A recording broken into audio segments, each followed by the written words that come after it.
now, and Law & Order will not be seen at this time. Now, NBC Sports presents the Knicks and Rockets in Game 1 of the NBA Finals.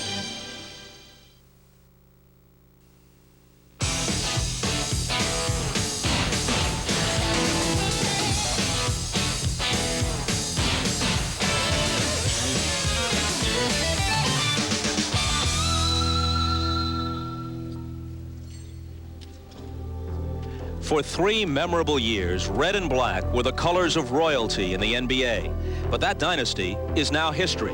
Soon, a new champion will reign. This symbol of supremacy rides on the outcome. The two teams intent on seizing the prize have different styles and personnel, but they share something essential. The New York Knicks and the Houston Rockets are passion personified.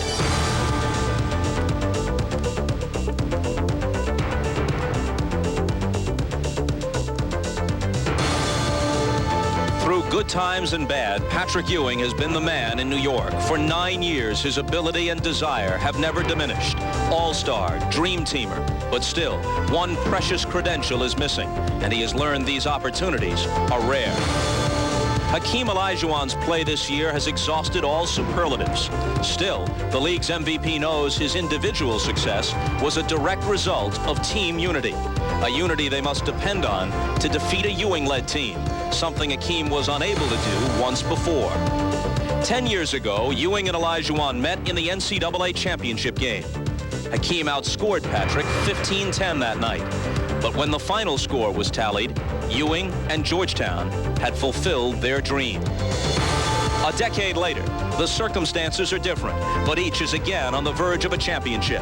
The question, whose team will have the skill and not incidentally the heart to ascend to the vacant NBA throne? It begins tonight with this trophy and all it represents at stake.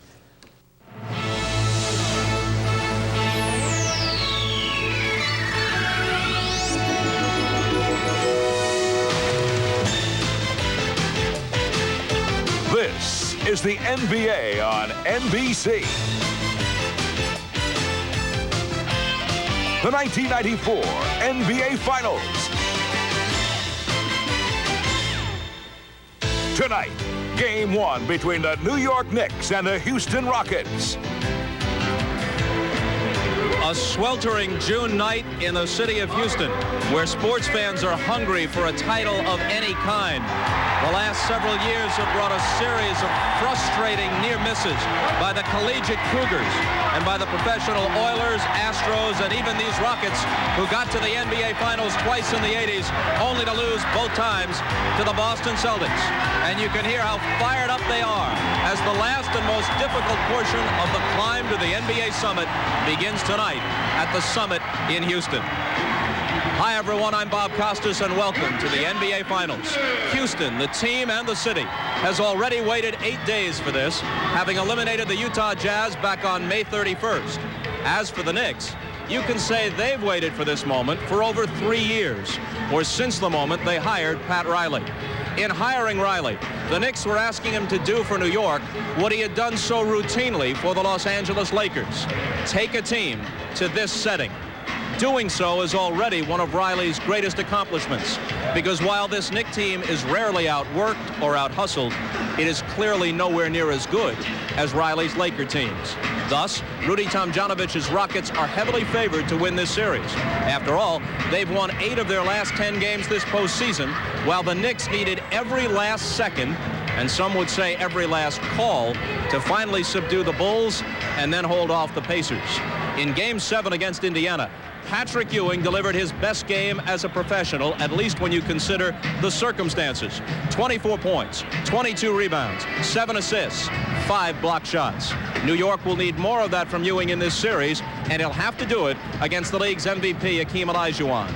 Not since 1969, when Russell and Chamberlain concluded their epic struggles, has the matchup at center been so much at the heart of an NBA final, to the point where the series is defined by the men in the middle.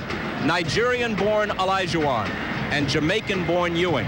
A decade after they met for the NCAA title, one will emerge with his first NBA championship.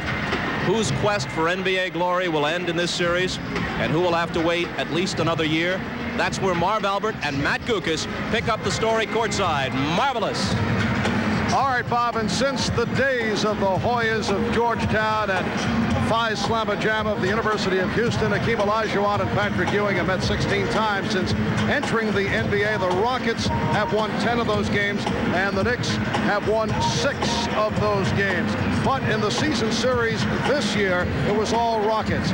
Houston Rockets overwhelming the New York Knicks. Well, it's difficult to judge a matchup in only 2 games, but an impression was made. And in both regular season games, the Rockets defeated the Knicks easily, and Hakeem got the best of Patrick with 33 points a game and pulling down close to 17 rebounds. Now, here is the defensive scheme for tonight.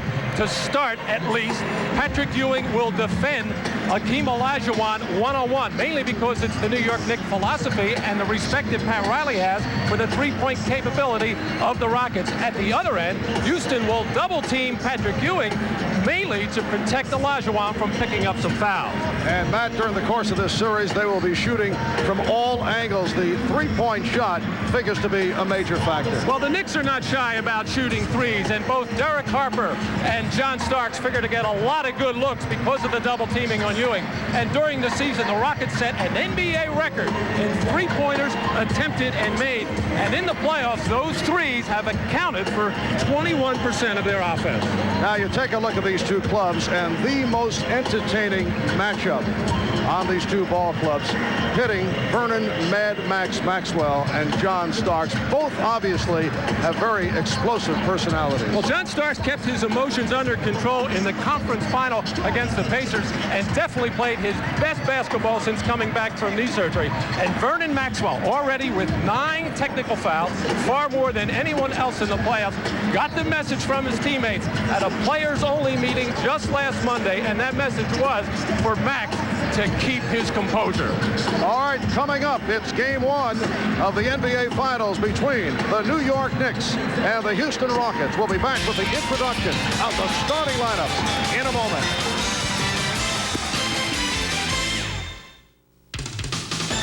The NBA on NBC is brought to you by cold-filtered Miller Genuine Draft. Get out of the old, get into the cold. By McDonald's, official restaurant of World Cup USA '94. And by Jeep and Eagle, official vehicles of the NBA. It has been a hot and humid 93-degree day here in Houston, Texas. More of the same tomorrow. Here's a stat of note going into game 1 of the NBA Finals. Eastern Conference teams have had their way on the road in the NBA Final, but the balance of power may have shifted. This all the result of strong Detroit and Chicago teams. The Bulls, of course, of Michael Jordan. Now we are set for the introduction of the starting lineups. Let's go to the public address voice of Matt Thomas. Good evening, everyone, here in the Summit. Our listeners on NBA radio and the national television audience watching on NBC to Game 1 of the NBA Finals. Let's meet tonight's starting lineups. First, for the Eastern Conference champions, the New York Knicks.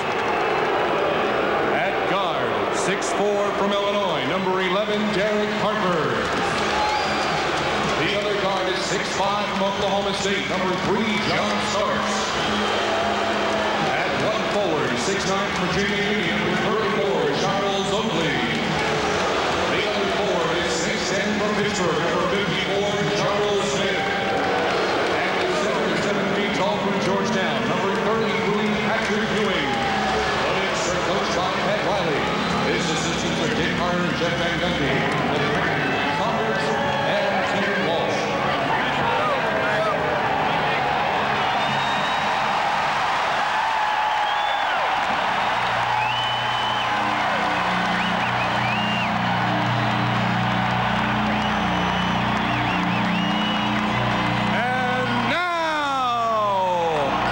Introducing your Western Conference champions, your Houston Rockets. At guard, 6'4" from Florida, number 11, Vernon Maxwell.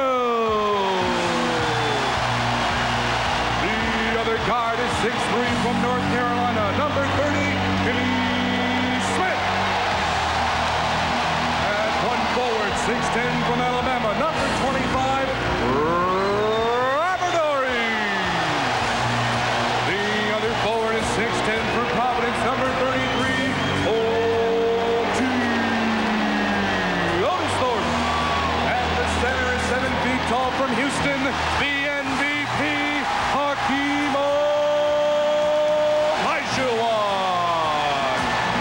Your Rockets are coached by Rudy Tomjanovich.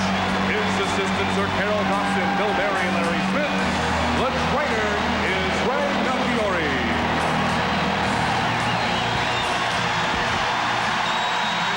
And once again, we are joined on the sidelines by both Ahmad Rashad and Hannah Storm. We have reports from both. Let's start with Ahmad. All right, thanks, Marv. There have been reports about Charles Oakley's foot being so swollen he couldn't get a shoe on.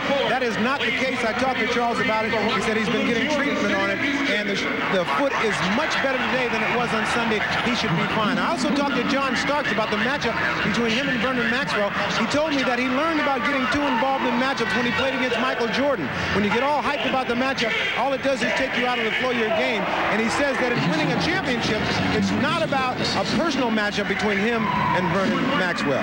For the Houston side of it, let's go down to Hannah. Thanks, Ahmad. The Rockets' biggest concern coming into this one is that they would come out flat in this game after the weak playoff. Well, the Rockets reserves took care of that yesterday. In practice, the substitutes simulated the New York Knicks' physical and aggressive style, and they beat the starting five of the Rockets badly. Otis Thorpe told me that it was a wake-up call, a slap in the face, and Hakeem Olajuwon told me this is the best thing that could have happened to this team to get them focused for tonight's game. Rudy T only hopes that that experience will translate into the first quarter, and any lethargy his starters might have had will be gone. Marv? Thank you, Hannah. The officials are Jack Madden, Dick Bavetta, and Joe Crawford. This the first postseason meeting between the Knicks and the Rockets since the 1974-75 Eastern Conference best-of-3 first-round matchup that was won by Houston in 3 games. The last time the Knicks were in the finals, the 72-73 season, and they defeated the Los Angeles Lakers to win the NBA title. This is Houston's 3rd trip to the finals for the Knicks. It is their 7th.